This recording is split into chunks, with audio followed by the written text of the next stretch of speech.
Good morning. Experiment half deflection. Aim to determine the resistance of a galvanometer by using half deflection method and hence to calculate the current for the full scale deflection. That is figure of merit.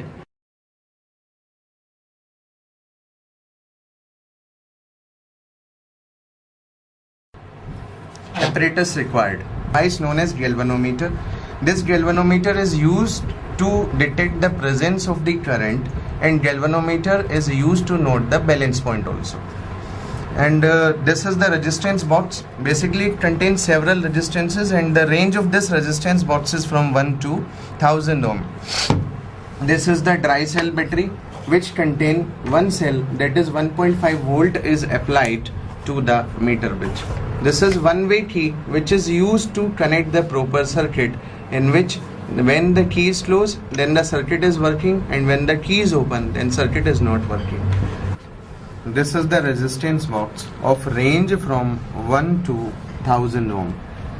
In this resistance box all the resistances are connected in series internally as shown in this diagram. If two resistances are picked, then both are activated, and since they are connected in series, then the resultant resistance will be obtained by adding both. As when we pick 200 and 100, then the total resistance will be 300 ohm activated now.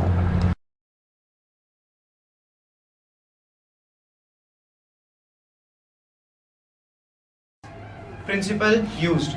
When a high resistance is connected in series, then the galvanometer behaves as a voltmeter, and when a small resistance is connected in parallel, then galvanometer behaves as ammeter.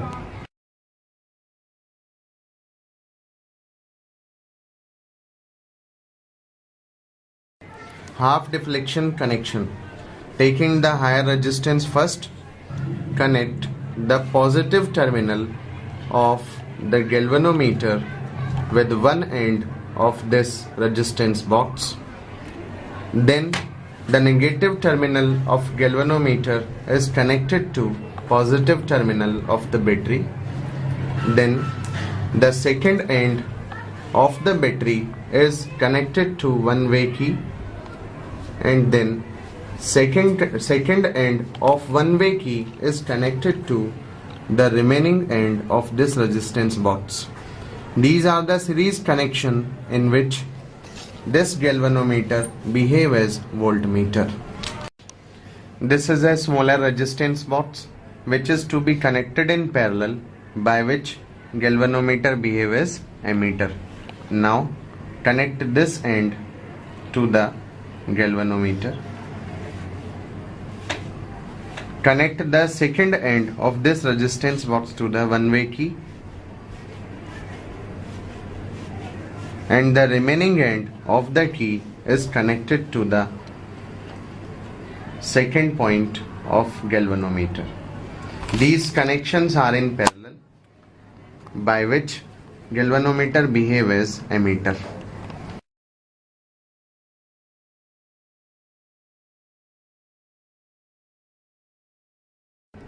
After all the possible connections are made, we introduce the battery in the circuit. Now from this key and the high resistance in series is now activated, and now we draw out the resistance from the resistance box, which gives the null deflection, that is 7000 ohms. Now we have to continue the experiment beyond 7000 ohms. After plug in these resistances, we draw out the resistance, that is 10,000 ohms, and the reading that we get is 6 units in the galvanometer.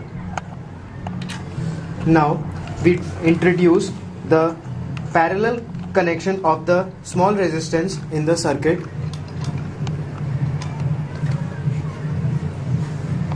and now we draw out the resistance, which gives half the deflection of the original reading, that is 50. Now 50 ohms gives the reading of 4 units. We get 4 units, which is approximately half of the original value obtained by the high resistance connected in series. Now we have two values of resistances, that is R is equal to 10,000 ohms and S is equal to 50 ohms. Now by using the formula, resistance of a galvanometer is equal to R dot S upon R minus S, we get the resistance of the galvanometer.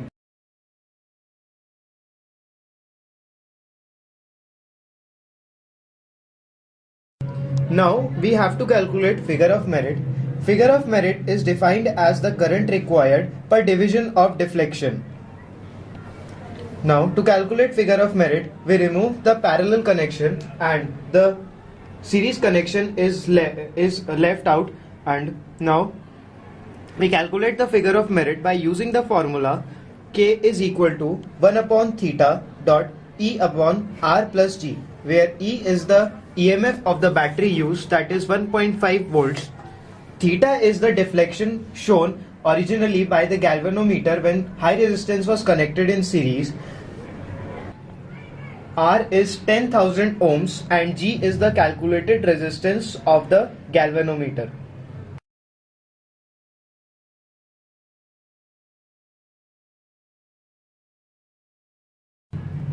Now the practical can be written as aim, apparatus, theory, and an observation table is made having several columns containing resistance, deflection in the galvanometer, shunt resistance, half deflection, and galvanometer resistance that we have calculated by the formula. We have to calculate 3 such readings, and then the mean resistance of the galvanometer is calculated, and a neat and clean diagram of the circuit of the R deflection experiment is drawn, and result is written. Then we write precautions that we have to take during the experiment, and then sources of error.